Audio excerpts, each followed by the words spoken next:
Okay. Okay. Good morning, good evening, good night, whenever you will be watching this video. So I thought it would be a good idea if I provided a little bit of context before I kind of go into the slideshow and explaining everything. I had to take a little time to kind of process a lot of things and get a clear understanding on some things. But now that I feel comfortable in sharing. There's a lot that I had to kind of transmute and kind of figure out what things meant and where to put them in context to my spiritual journey um, and experience. So, with that being said, I wanted to provide some context on my spiritual practice and exposure in working with the traditional systems, spiritual systems out of Ghana in particular. So I know I've mentioned it before, but I wanted to actually kind of show and tell and kind of give more actual context into my real-time experience, my experience when I actually went over to Ghana, a lot of the insights that I got from that experience and how I've put them kind of into context and reframed them in a way that makes sense, that I'm happy to share out.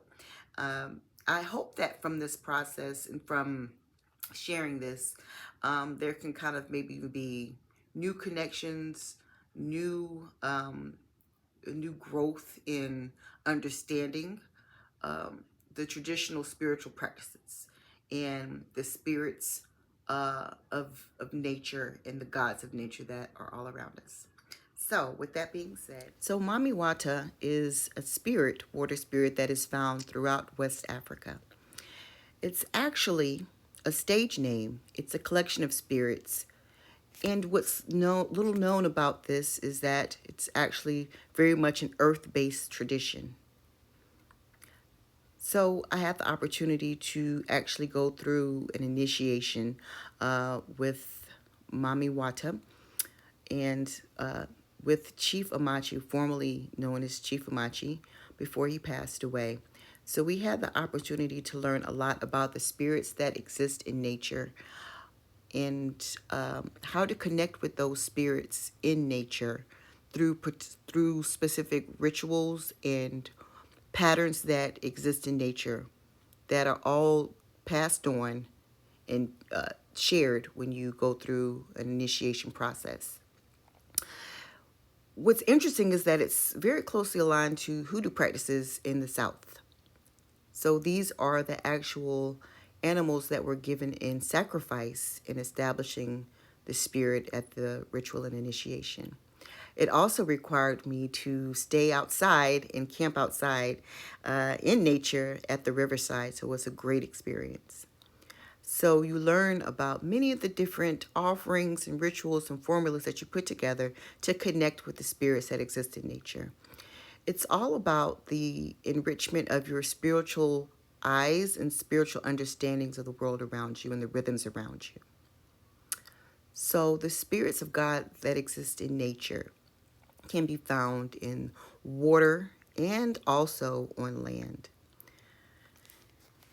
It's interesting to know and remember that Mami Wata is a universal spirit. From there, I had the opportunity to go on to Ghana and learn about many of the actual practices and rituals and items used in their workings with the various spirits that are within the collection known as Mami Wata.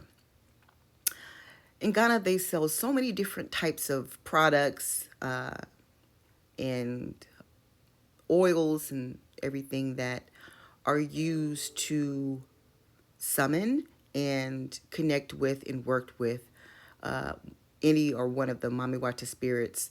Again, it's all about nature and it's about finding the connection points and the patterns that exist in nature.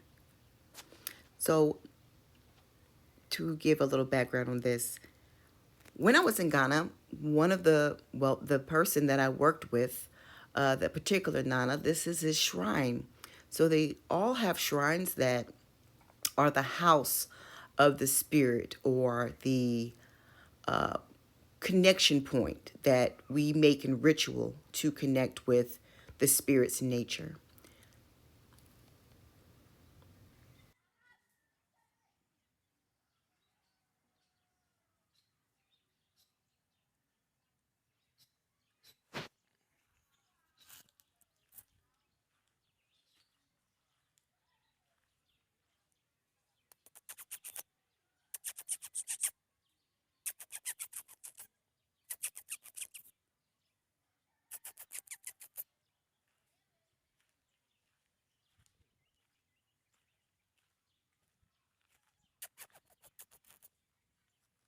I tried to summon the goat, but he was not having it. These animals seem to have a spirit of their own, really.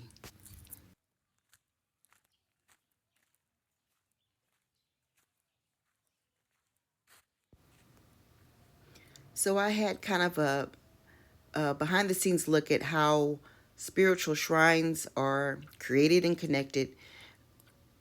This is my time in northern Ghana. As you can see, I was very hot and too hot. I actually passed out and had to get help before I left, but it was a very, very rough experience.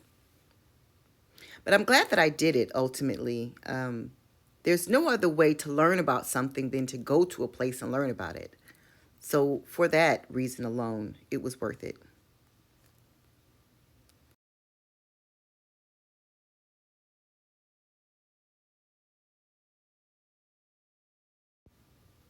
So, this is me in northern Ghana in the village called Saguli. And this is the chief of Saguli. I had the opportunity to meet with him when I went to visit, and also a neighboring village close by. So I had the opportunity to just kind of sit and learn with him and the other elders there, and how life works in northern Ghana. Again, behind the scenes look of how spirit and working with ancestral spirits really works, and how everything is constructed. And a close up picture of some cattle there. Cows are, of course, very, very sacred in spiritual systems. And when I got back to Georgia, of course, I went to the river to give my thanks and offerings to the spirit of Mami Wata. So I wanted to take a moment to explain the word Sapashini that was on the side of the building. That word means warrior or spiritual warrior. That's in the language that's spoken in northern Ghana called Dagbani. So I found this great video of a female